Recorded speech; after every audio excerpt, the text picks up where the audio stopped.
This interview is for information only and should not be considered as investment advice or a recommendation to buy shares in the company featured. Welcome to this Stock Box interview.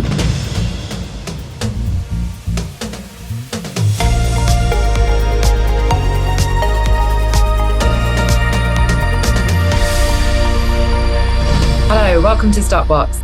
Voyager Life plc has just announced that a second, significantly larger frack is planned on the Nilson well owned by M3 Helium Corp, following a successful project finance of $170,000 by M3 Helium to cover the operations costs. Now let's take a closer look at this. Here to discuss this further is Nick Tulloch, Voyager's CEO. Hi, Nick.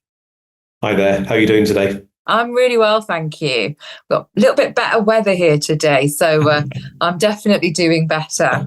I hope you're well. Yep, very well indeed. Yep, not sure about the weather, but otherwise all good. Well, that's great. Well, we have been speaking to you recently, of course, Nick. We speak to you regularly here at Stockbox. And of course, the last couple of times that we've spoken to you, we were talking about the Roswell site. But of course, we have spoken to you previously about the Nilson well. And that was back in August when we last spoke to you about that. So let's continue to look at that now based on your recent R&S. So what's happening there now? You say that you have a second frack planned. How has this well been performing so far? Well, the interesting thing about Nilson, and this is what brings us on to the second frack, is Nilson is increasing in production. Now, conventional oil and gas theory would say that the longer a well has been producing, it will decline. This is sort of chapter one of most textbooks. But what we've seen, that not only is the water within Nilson reducing, but the actual gas outflow is increasing. And so that's telling us there's something really quite interesting happening underground, which has given us the confidence to go ahead and perform this much larger frack. And to give you an idea, we're going to be pumping over 800 tons per hour of mass into the well. So it's really quite a significant frack, designed, we think, to significantly increase the flow. And is this unusual for a well to be performing in this manner? Really unusual. So initially, everything went to plan. The well was previously fracked. Once we started, there was a spike in production, or a spike in gas output. Then it tailed off, and then what you'd expect at that point is just for a gentle decline. Instead, what we're getting is a gentle increase. So it is displaying some very unusual characteristics in a good way. This is extremely positive. Yeah. And we wouldn't be doing this had we not observed the characteristics of the well. And you also mentioned that the water levels are decreasing. So how is this helping? Well, so if the water is sitting above the gas, that's creating a barrier for the gas to get out. So in common with many other wells around the world, if you remove the water content from within the well, you give the gas more freedom to come out. And when you see these sort of pictures of nodding donkeys around the world, what a lot of these pumps are doing is taking out water. This is exactly what we've been doing. And you would expect and you'd hope the water content to reduce over time, but we've seen really quite a significant reduction. We said in the announcement that last weekend we had 22 barrels of water per day.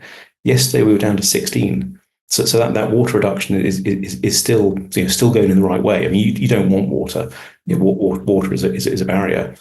So there's there's a lot of interesting things about this well, and that's what took us to the idea of, well, let's explore further and let's try this very significant frack, something that's not been done in this region for around about 25 years. Right. So we're quite innovative in what we're doing, and if this works, we've obviously got a level of confidence. If this works, we'll have created a pretty interesting story within the Hugoton field.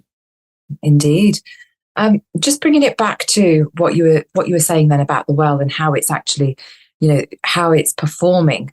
So you're finding that the gas isn't decreasing. It's not declining like it normally would, but the water levels are. And you also talk in your R&S about gelled water. What is gelled water, and does that help with production? This is part of the frack. So the frack that we're performing will be water, a fracking agent, that's the gel, and also sand. The gelled water is an expression within the industry for what actually goes into the well. Uh-huh. If you're on a fracking site, you often see a sort of a mix. So there'll be a sort of almost a conveyor belt of sand going into a water mix, a water and gel mix, and that's what gets pumped into the or pumped underground into the well to create that pressure to, well, literally fracture the rock and hopefully stimulate more gas production.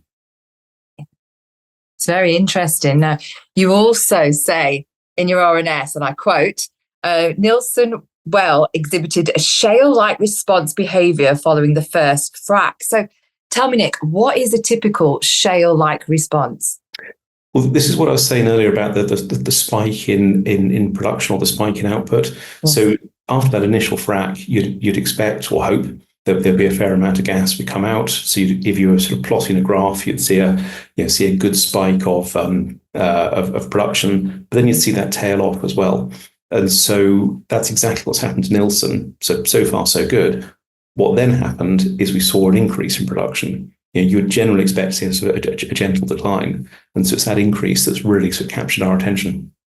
Well, let's move on now and have a look at something else that you've mentioned in your RNS. So, you've planned that the cost for the second frack will be $170,000. Now, you say that it's been raised by 4 investors and a subcontractor. So the 4 investors is $150,000. Subcontractor also investing $20,000. Now, tell us a little bit more about this, because we can see also from your RNS that they're local investors. Who are these investors? What's actually happening out there on the ground? Is there an excitement that's being created? Did these people come to you to invest? Well, they did actually, and one in particular has been coming to us for a while, saying that if you've got an interesting idea, he'd be interested in coming in, as a partner on the well. So far we were happy to go it alone, but this particular project did call for some additional capital, and it did lend itself quite well to this idea.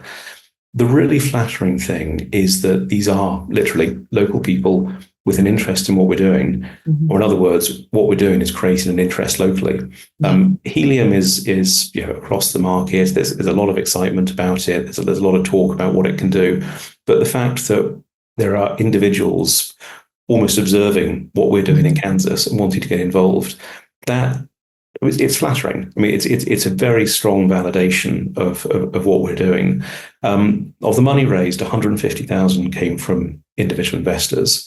20,000 came from one of the subcontractors, who's basically taking $20,000 off his bill, but they're receiving a $20,000 interest in the well. So the fact that the person actually working on the frack is also prepared to take essentially an equity stake in what they're doing. Again, it's a big endorsement for our theory and our thinking. Also, the money was raised very quickly. It was commission free. We've done it ourselves. There's no brokers involved. So unfortunately for the financial services industry, no commissions paid. But it means everything we've raised is quite literally going straight into the ground. And the 170 will cover the cost of the frack. We'll see what happens thereafter. We've given those investors a stake in the well going forward, but we will maintain the majority holding in that well. And if it goes as we hope it will go, we've got a very, very interesting prospect on our hands. Yeah. So you plan to use the full 170,000 for the second fracking? This is a big frack. I mean, like other things, your fracks come in different shapes and sizes. This is very significant. We put a photo on social media earlier this morning of all the frack tanks and water tanks outside the well. This is a very, very big operation. I said earlier, it's over 800 tons of mass going in the space of about an hour. We're going to create some noise and some activity under the ground. So you've got the money, you've got the results from the first frack. When will the second frack commence? It will commence tomorrow. Right. So we're literally at the moment getting everything on site. Yeah. The money was raised end of last week and over the weekend. It took a few days. It always does to get the paperwork together. One of the subcontractors, as you know, is involved, so we were able to get the team mobilized very, very quickly. One of the nice things about working in Kansas is it's an oil and gas state. There's a lot of subcontractors, there's a lot of equipment available, so we were able to move fast. So this is, literally a plan that's come together very, very quickly. Yeah, it sounds like everything's moving really fast. So, the money just came in last week. you're looking for the work to commence tomorrow. So what does the work program look like in terms of timelines? When can you expect to see results? I think on a best case scenario, we might start to see results midway through next week. These things are always a little bit unpredictable. I say this is a technique that's not been done in this part of the Hugoton for over 20 years. So I'd be sort of loath to give a sort of definitive date and disappoint, but the frack will happen relatively quickly. That's what it's designed to do. We'll be obviously monitoring the well's performance. It will take some time for the water to dissipate, but we would hope that sort of from the middle of next week onwards, we'll start to get an idea of how it's gone. It will take a period of time thereafter. Wells will always take some time to settle down, and what you get in that first spike or the first few days of action is not necessarily going to be determinative of what happens thereafter. Nilson is a good example. You'd expect it to decline. Actually, it's increased. So give us a bit of time to see, but it's not a long process. I mean, it is a very fast and furious process, but thereafter we'll start to get an indication of how well it's worked. Well, it sounds like things are moving very fast, Nick, and no doubt we'll be speaking to you again as soon as you've got the next bit of news and progress, results, hopefully, for us. But thanks so much for taking the time to talk to us today at Stockbox. Absolute pleasure. Thank you very much.